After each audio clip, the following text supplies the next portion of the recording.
Bienvenue dans cette nouvelle vidéo où je vais vous parler encore une fois de plus des plaies chroniques. Plaies chroniques simplement parce que dans mon jeune enfance, j'ai suivi beaucoup d'histoires de proches, de personnes qui souffraient de plaies chroniques et malheureusement ces personnes étaient stigmatisées. On les traitait de personnes sorcières, de personnes qui ont été victimes d'un mauvais sort. On les traitait de sorciers, ainsi de suite, ainsi de suite. Donc, un tas de trucs voilà, qui rendaient vraiment encore plus difficile cette situation. Et ces histoires que j'ai suivies tout petit déjà m'a en quelque sorte poussé à faire ma thèse, justement, ma thèse d'infirmier sur le thème les plaies de pression, c'est-à-dire des plaies que des patients ont lorsqu'ils sont alités pendant longtemps. Mais en général, les plaies chroniques, c'est-à-dire des plaies qui mettent plus de 3 mois avant de guérir ou qui ne guérissent pratiquement pas. Et donc, on va parler donc de ces plaies. Et il faut dire que les plaies chroniques sont juste un symptôme, c'est juste une manifestation physique d'un problème de santé sous-jacent, d'un problème de santé chronique également. Je prends simplement l'exemple du diabète. Je prends l'exemple des diabétiques, comme je l'ai dit, qui, pour un problème vasculaire, ont des difficultés à se remettre des plaies. Il y a également des patients avec des insuffisances rénales, par exemple, des patients avec des hépatites avancées, ainsi de suite, ainsi de suite. Donc, il y a un certain nombre de maladies chroniques qui font à ce que le patient ayant une plaie, ayant ce symptôme, n'arrive pas à guérir de cette plaie, n'arrive pas à enclencher, n'arrive pas à terminer le processus de cicatrisation et donc de guérison de la plaie. Alors, je vais vous présenter donc le matériel avec lequel je suis rentré de l'Italie pour pouvoir apporter ma part de contribution à défaire, cette pensée-là selon laquelle qui a une plaie chronique est un sorcier, qui a une plaie chronique a été victime d'un sort, et ainsi de suite, ainsi de suite. Ça peut être vrai dans une certaine mesure, mais bon, ça, ce n'est pas le thème de cette vidéo. On va se baser juste sur des aspects purement scientifiques et médicaux.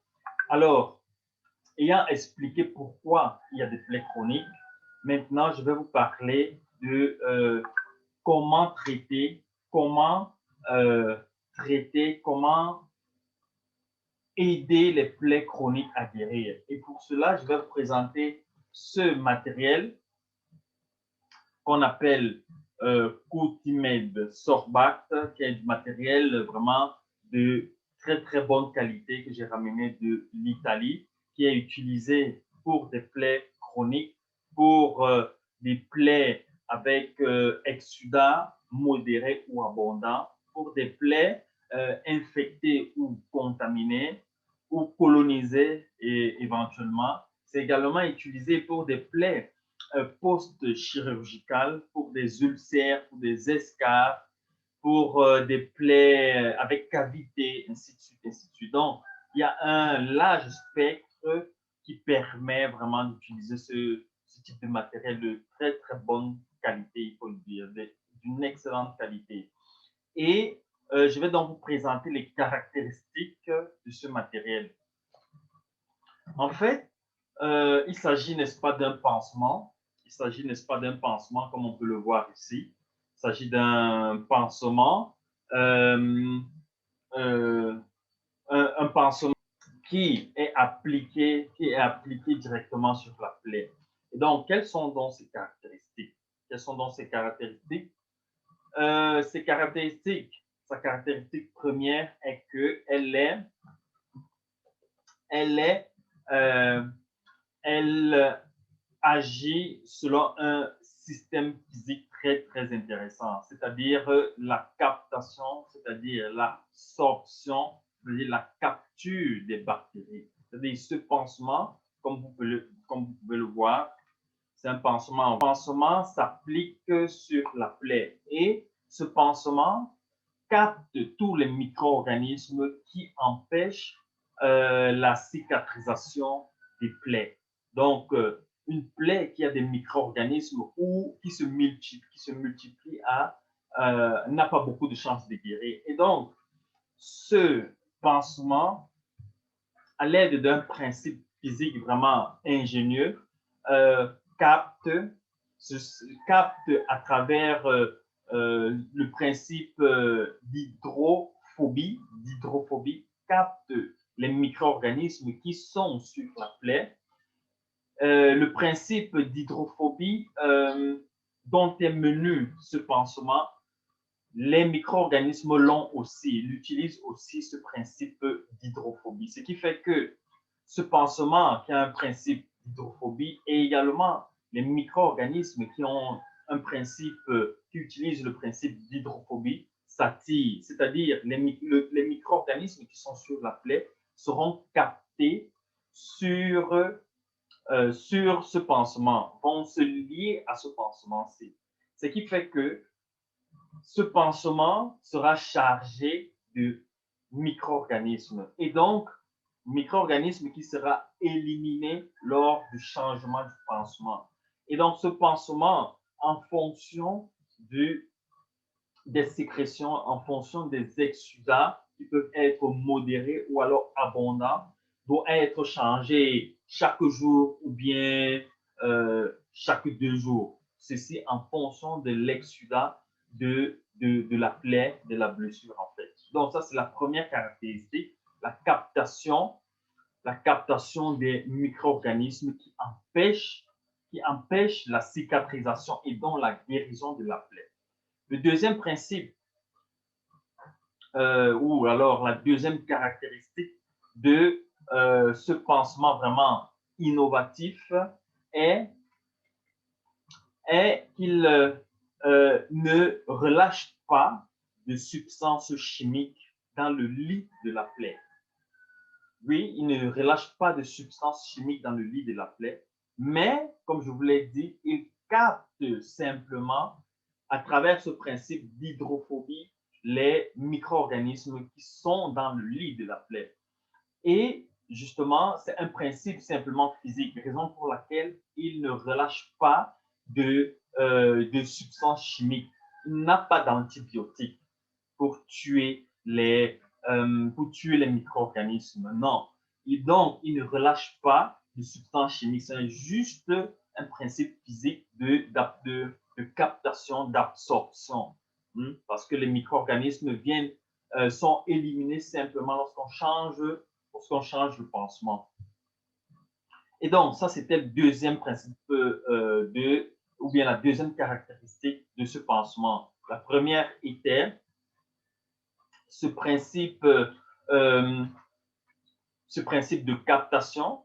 La deuxième caractéristique est ce principe qu'il ne pollue pas, il ne relâche pas de substances nocives, de substances chimiques dans le lit de la plaie, ce qui encore favorise davantage la guérison de la plaie, la cicatrisation de la plaie.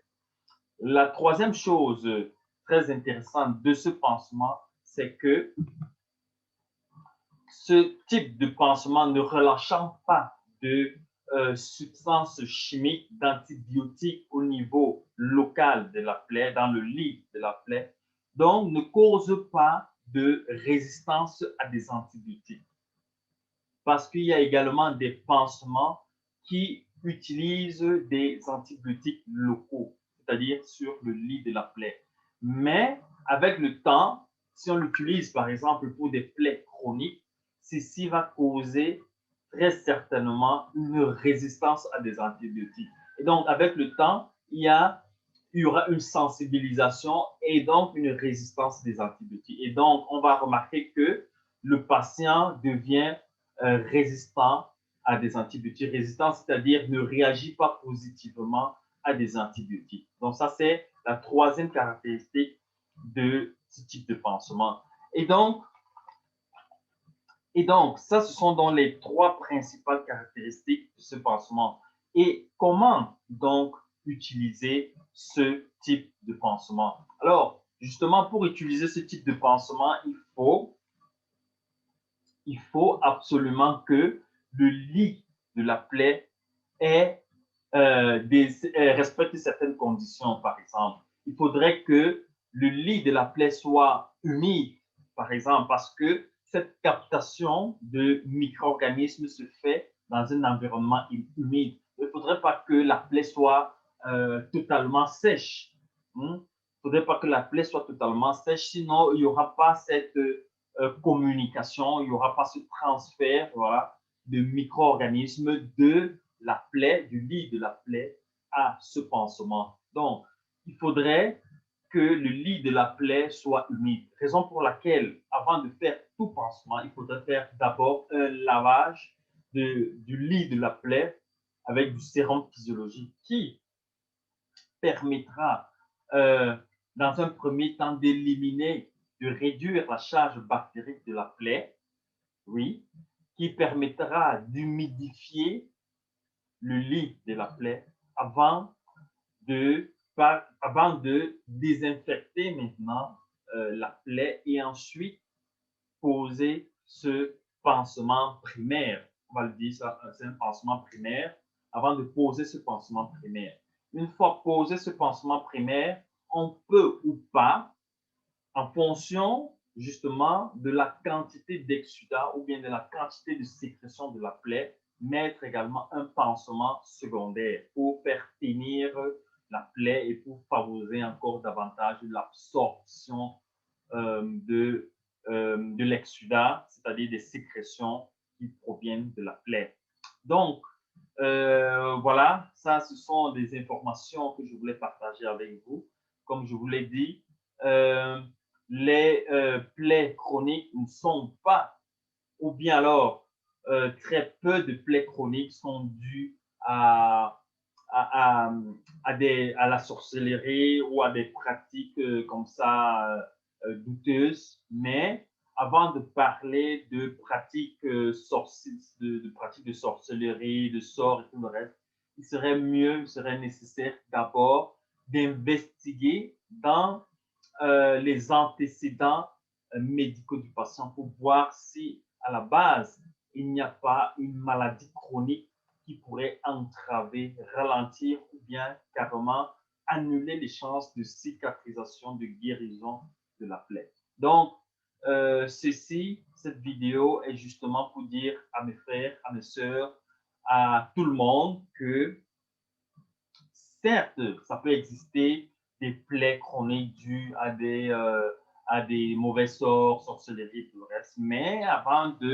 d'embrasser cette hypothèse, regardons d'abord les antécédents médicaux du patient. De quoi est-ce que le patient souffre? Quelles sont les maladies dont souffre le patient? Parce que celles-ci peuvent grandement influencer sur la guérison, sur la cicatrisation des plaies chroniques. Donc, voilà les quelques informations que je voulais partager avec vous. Et cette vidéo, effectivement, fait partie de la série de vidéos, comme je vous l'ai dit, que je ferai pour vous présenter du matériel médical de très bonne qualité que j'ai apporté de l'Italie pour contribuer à ma façon à l'amélioration des conditions de santé des uns et des autres. Donc voilà ma part d'information que je peux donner, que je peux partager ici dans cette vidéo. Et à très bientôt pour une nouvelle vidéo.